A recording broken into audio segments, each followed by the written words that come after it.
बाबा नमस्कार. नमस्कार. हा काय नाव आहे तुमचं बाबा? सोमा विठ्ठल तळपे. तळपे. तळपे राजेवाडी तळपे मिंद तालुका जुन्नर जिल्हा पुणे. बर. आणि तुम्ही आता मला म्हटलंय का मला जरा मीडिया पुढे माझं मत मांडायचंय. नक्की विषय काय आहे बाबा? विश्वास आहे का तो अतिक्रम करतो आपल्या शेतामध्ये. अतिक्रम करून आपण मोजणी करून घेतली, त्याचे चिरे हद्दी उपटून टाकल्या, बाबळीची झाडं पेटवून दिली आणि हा त्याचा प्रकार नेहमी चालू. आपल्या इथे त्याच्या मोटर हे डॉक्स आहेत ते सलामीत करून घेणार आहे म्हणला मी माझे. कोण कोण? ते शांताराम वामन पांडे, त्यांचा मुलगा श्याम शांताराम पांडे, रवींद्र शांताराम पांडे आणि कुंडलिक वामन पांडे. आणि मग ही वेळोवेळी आपल्याला त्रास तिथे देतात. आता आपल्याला हान मार 17 वेळा मारहाण केली. कुणाला मारहाण केले बाबा? मला मारहाण केली, आमच्या मुलाला केली, आमच्या मंडळीला केली.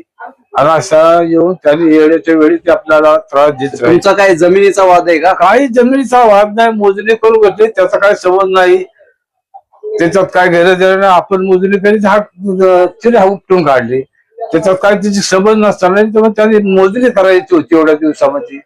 ते करून दे म्हणलं. नाही मला सांगा, तुम्ही तुमच्या जमिनीची मोजणी केली हो आणि तुमच्या जमिनीला जे तुम्ही सीमा निश्चित केल्या, चिरे रवले, ते काय नाव सांगितलं तुम्ही आता? चिरे कोणी चिरे काढले? ते शांताराम वामन पांडे, कुंडलिक वामन पांडे त्यांनी चिरे काढले. म्हणजे तुम्ही मोजणी केल्यानंतर त्यांच्या जमिनीमध्ये तुमचे चिरे गेले होते का?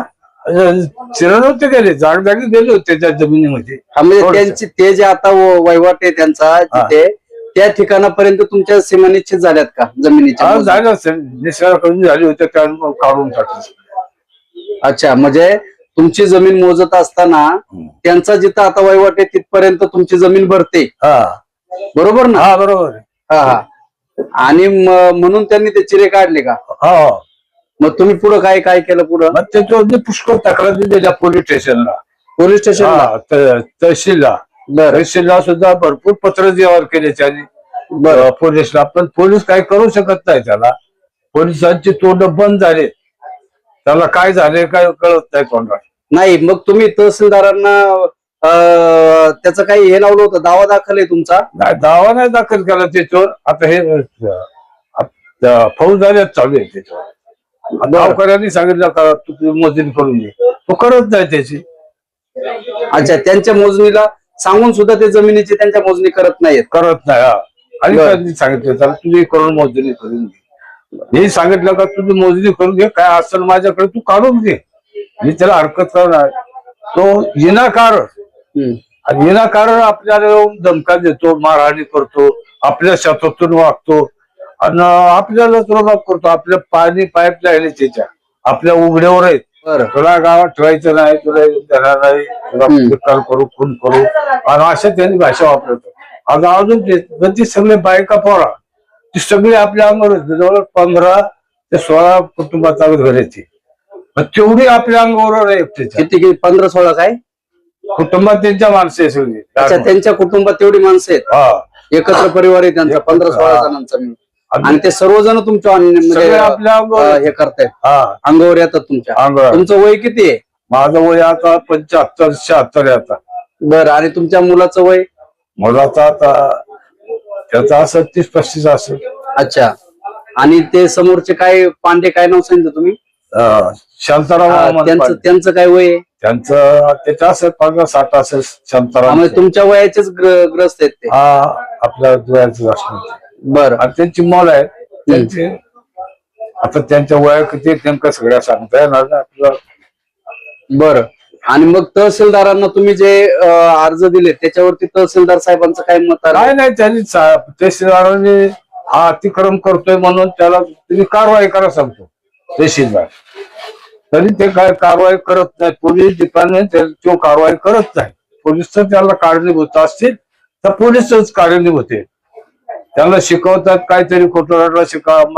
आमच्या खोटे आरोप कशी करून आम्हाला यालावडा दाखवले. यालावडा भोगलाय. 2018ला केस झाली त्यांची, ती बाई वारली. आता ते त्यानं दारू पिऊन त्रास देऊन त्याला मारून नेली ती आपलं औषध खाऊन. त्यांनी आमचा आरोप केला. पण केला तर मग एवढ्या दिवस 2 वर्षांना आम्हाला अटक करतो. आणि 2 वर्षानंतर ते चार्जशीट 2024 ला कोर्टात दाखल होतं. म्हणजे हे किती पोलिसांचं आव्हान आहे. काय करतात पोलीस? हे संरक्षण खातं हे कोणासाठी आहे? भल्या बुऱ्या लोकांसाठी आहे का गरिबांसाठी आहे? म्हणजे 1 नंबर कारस्थान असत तर पोलीस डिपार्टमेंट याला. आणि माझं उद्या पोलीस डिपार्टमेंटला तुम्ही जे आरोप करताय त्यांची चुकी काय आहे याच्यामध्ये? पोलीसची चुकी असे ना, म्हणजे हे काय आपल्या अर्ज तक्रार करून त्याला विचारणा करत नाही. तुम्ही तक्रारी अर्ज त्यांच्याकडे दिलेत, त्यांची चौकशी ते करत नाही.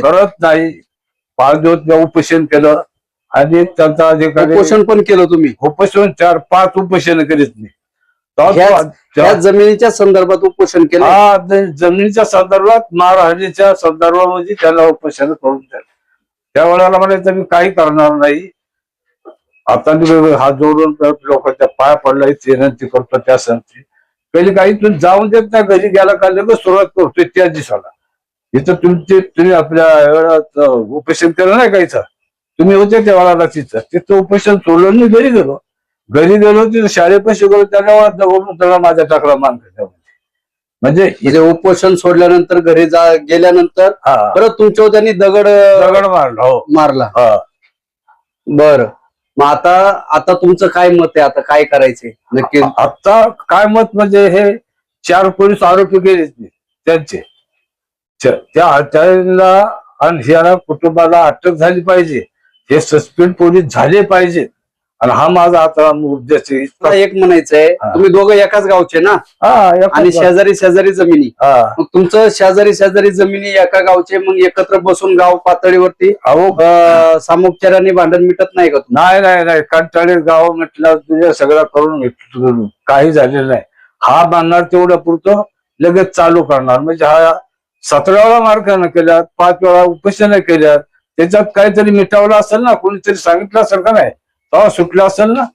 मग तो त्याचं थांबत नाही तो. म्हणजे हे पूर्ण इतका अतिक्रम करणारा कुटुंब हे, या कुटुंबासारखं पूर्ण तालुक्यात सुद्धा कुटुंब आहे. काल एका वकिलाचा चर्चा झाली आमची थोडी, ते तारीख काढायची होती मला. तारीख माझं कनिष्ठ होतं. ते म्हणजे तारीख म्हणलं एवढ्या कशी? म्हणलं एवढ्या कशी अजून एक म्हणलं येतो थोडं 2-4 10-5 एवढ्या कशी तिथं दाखल झाल्या तरी तो आपल्याला ऐकत नाही. आणि शासनाने फक्त पोलीस डिपार्टमेंटने त्याला कारणीभूत होते. अहो हे सगळं चुकत नाही. त्याचा तपास करायला नको का? त्यांनी तपास केला पाहिजे. काय झालं, कुठं घडले, काय याचा तपास नको करायला? बरं, आज 17-18 तहसीलदाराचे पत्र आहे, कारवाई करा म्हणून त्याला सांगतात डिपार्टमेंट. म्हणजे एवढा डिपार्टमेंट हे माजलेलं आहे. बरं, अति एवढं त्रास दिलेले या डिपार्टमेंटला. आणि याला आता जर आमच्या कुटुंबाला किंवा मला माझ्या कमी जास्त जर झालं, त्याला पोलीस डिपार्टमेंट जबाबदार राहील, ते पांडे जबाबदार राहतील.